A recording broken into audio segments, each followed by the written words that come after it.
ต่อไปเส้นทางที่ตามรับฟังข่าวพยากรณ์อากาศพยากรณ์อากาศประจำวันที่16ตุลาคม2025เวลา 6:00 น. ความกดดันต่ำของอากาศร้อนยังสืบต่อปกคลุมอยู่ทั่วทุกภาคของประเทศลาวโดยกำลังอ่อนสมทบกับลมตะวันออ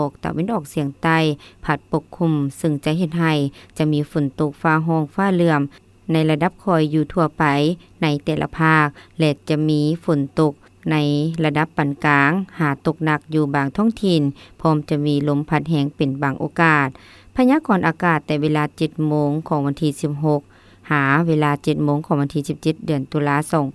2025ภาคเหนือด้านตะวันออกพงสลีหัวพันและซิ่งขวางจะมีฝนตกฟ้าร้องฟ้าเหลื่อมในระดับคอยและจะตกใน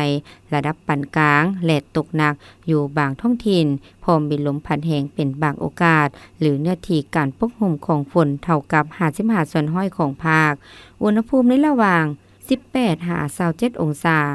ภาคเหนือด้านตะวันตกแขวงหลวงน้ำทาบ่อแก้วอุดมไซหลวงพระบางและไสยบุรีจะมีฝนตกฟ้าร้องฟ้าเหลื่อมในระดับคอยหาปานกลางและตกหนักอยู่บางท้องถิ่นพร้อมมีลมพัดแรงเป็นบางโอกาสหรือเนื้อที่การปกคลุมของฝนเท่ากับ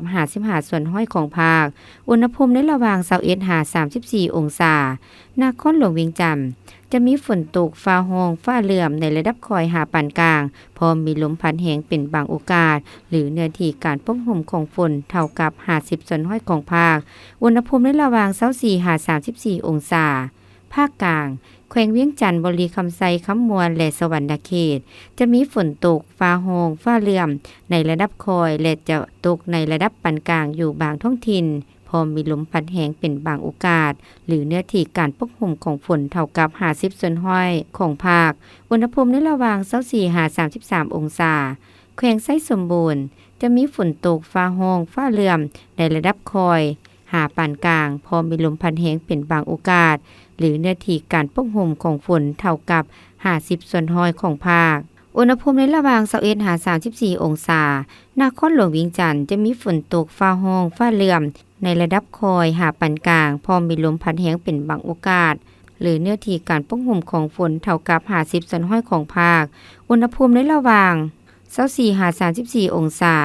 ภาคกลางแขวงเวียงจันทน์บรีคำไซคำมวลและสวรรณเขตจะมีฝนตกฟ้าร้องฟ้าเหลื่อมในระดับคอยหาปานกลางอยู่บางท้องถิ่นพร้อมมีลมพัดแรงเป็นบางโอกาสหรือเนื้อที่การปกคลุมของฝนเท่ากับ50%ของภาคอุณหภูมิในระหว่าง24-33องศาแขวงไซสมบูรณ์จะมีฝนตกฟ้าร้องฟ้าเหลื่อมในระดับคอยหาปานกลางพร้อมมีลมพัดแรงเป็นบางโอกาสหรือเนื้อที่การปกคลุมของฝนเท่ากับ50%ของภาคอุณหภูมิในระหว่าง19-34องศาภาคใต้แขวงสะละวันจำปาสักเสกองและอัตตปือยังจะมีฝนตกฟ้าร้องฟ้าเหลื่อมในระดับคอยพร้อมมีลมพัดแรงเป็นบางโอกาสหรือเนื้อที่การปกคลุมของฝนเท่ากับ50%ของภาคอุณหภูมิในระหว่าง24-35องศาสำหรับเขตภูเพียงบริเวณอากาศเย็นพร้อมจะมีฝนตกฟ้าร้องฟ้าเหลื่อมในระดับคอยหาปานกลางและจะมีลมพัดแรงเป็นบางโอกาสหรือเนื้อที่การปกคลุมของฝนเท่ากับ55%ของภาคอุณหภูมิในระหว่าง15-26องศา